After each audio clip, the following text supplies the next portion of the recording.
Fala, meus caros, estamos aqui novamente com mais um vídeo sobre as questões educacionais, históricas e periféricas à educação física, que apesar de eu ter usado a palavra periféricas, são necessárias para entendermos a nossa profissão, não só a nossa profissão, mas como as ciências do movimento em geral. Antes de mais nada, ou antes de tudo, peço para que vocês se inscrevam, ativem o sininho de notificações para você receber o vídeo quando ele sair, dê o like para ajudar-nos e pense a necessidade de assinar a nossa formação continuada, que a gente vai dos alicerces da filosofia e depois passamos pelo histórico, pelas partes filosóficas do movimento humano em busca de entendê-lo melhor, né? Nosso objetivo, além de educacional, é do ponto de vista de formação, né? Até talvez no aspecto moral também se enquadre nisso.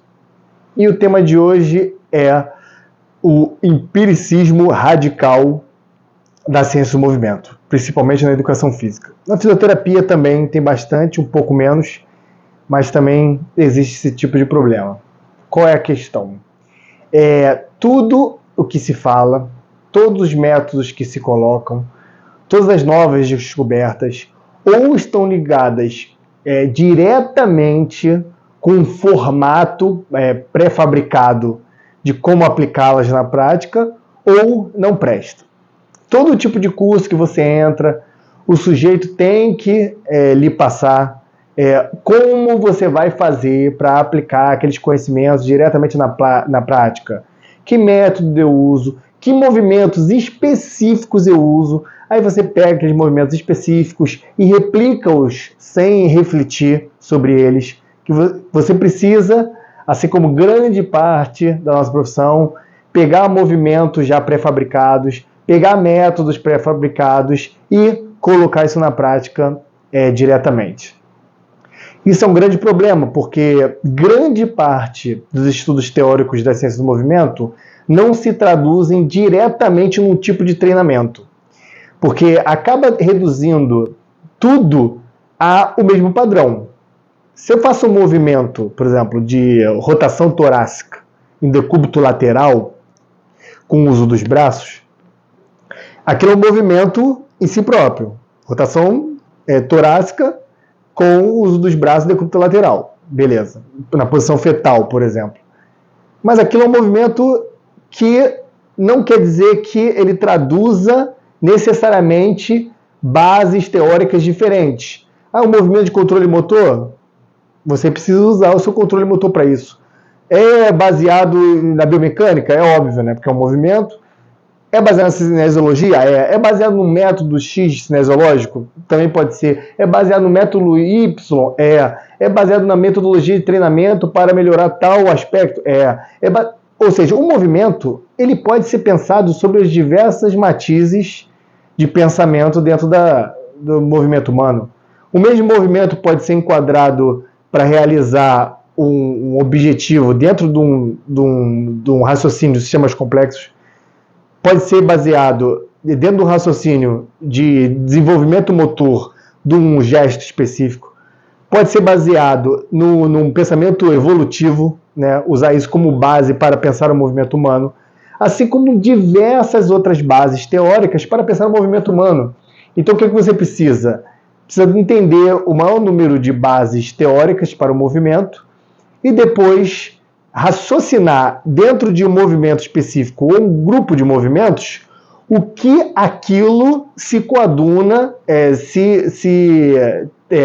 se cola ao raciocínio que você utilizou.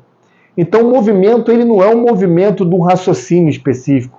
Ele não é um movimento de exercício de controle motor. Exercício de controle motor é qualquer exercício que existe na face da Terra que você vai fazer. Exercício evolutivo. Qualquer exercício que você fizer é evolutivo. Nós evoluímos e não temos a capacidade de fazê-lo, então é evolutivo também. Exercício de sistemas complexos. mas baseado em que aspecto que eu quero visar?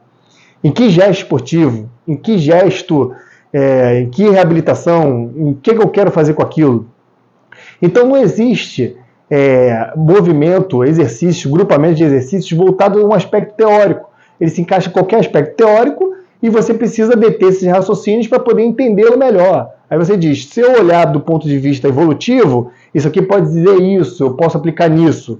Se eu olhar dos aspectos mais complexos, eu posso usar isso aqui num gesto esportivo tal, num tipo de movimento tal, para melhorar tal valência, tal capacidade, ou fazer isso do ponto de vista de buscar uma tal performance. Controle motor. Eu quero desenvolver um aspecto, quero aprimorar o equilíbrio em determinado gesto, quero aprimorar. E a questão da transferência também. Você pegar movimentos, por exemplo, de surf e querer mimetizá-los na academia é impossível. Movimento de surf você só vai conseguir fazer surfando. No mesmo ambiente, com o aspecto social imbricado naquele ambiente, com o mesmo material que você vai utilizar, da mesma forma, você vai variar os aspectos ali.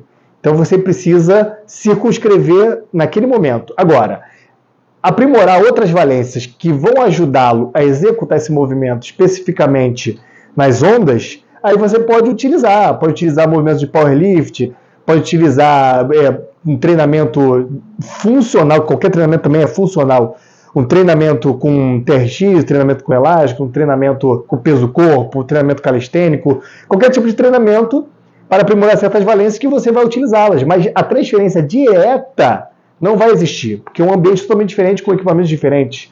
Por exemplo, você se equilibrar no bozu invertido, querendo mimetizar as ondas, a prancha, não tem cabimento.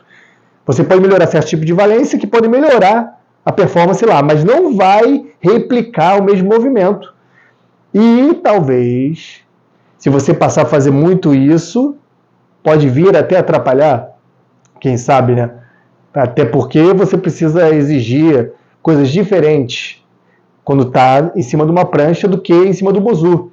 A direção de desequilíbrio é diferente, você no bozu pode desequilibrar para tudo quanto é lado, na prancha principalmente lateral-lateral, com algum aspecto anterior-posterior, mas muito mais lateral-lateral, e transverso, né, para poder realizar as manobras. Então é isso. Quando vocês forem fazer um curso, vocês forem entender uma cosmovisão sobre o treinamento, bases teóricas, formas de enxergar o exercício físico, você não tem que exigir uma aplicação empírica imediata. Você tem que pegar aquilo, deglutir, procurar entender e ver o que você pode fazer com aquilo para entender o movimento melhor, né? E conseguir, com isso, utilizar mais de uma ferramenta para poder aplicar. Então não precisa exigir o que eu chamo de empirismo radical da educação física, né? Que não tem cabimento algum. É isso, meus amigos. Muito obrigado.